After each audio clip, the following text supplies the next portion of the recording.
Attenti al resto. Allarme soldi falsi nel Veneto orientale e nel vicino Friuli. 2 i tagli interessati da 20 e da 100 euro. Si tratta di banconote ricavate da fotocopie a colori, abilmente lavorate dai falsari. Massimo Zanon, presidente regionale di Confcommercio Veneto, invita tutti gli esercenti a dotarsi di macchinette per verificare le banconote. Dopo la raccolta differenziata nelle mense scolastiche, ora tocca anche agli ambulanti. L'amministrazione comunale di Mira obbliga gli operatori commerciali del mercato a separare i rifiuti una volta conclusi i lavori settimanali. Ogni giovedì Veritas depositerà 2 container suddivisi in vari scomparti per differenziare carta, organico, vetro e plastica. Quando i camionisti imbrogliano sui tempi. 3 tir della stessa ditta sono stati fermati nella zona di Montebelluna perché i conducenti guidavano senza mai riposarsi.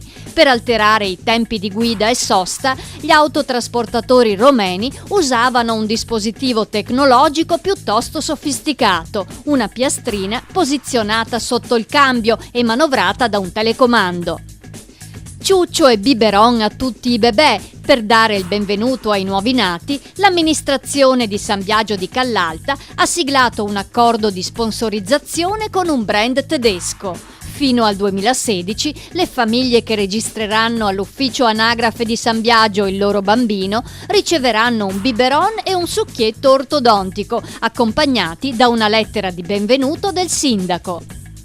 Dopo la cattura del rapinatore seriale inchiodato dalla prova del DNA, torna a Padova l'incubo delle rapine violente. Un nuovo episodio in via Cremona, dove una cittadina bulgara di 70 anni è stata presa a pugni e derubata della borsetta. L'uomo è poi scappato a bordo di un'auto. Si sospetta che dietro l'aggressione ci sia la mano di qualche emulatore.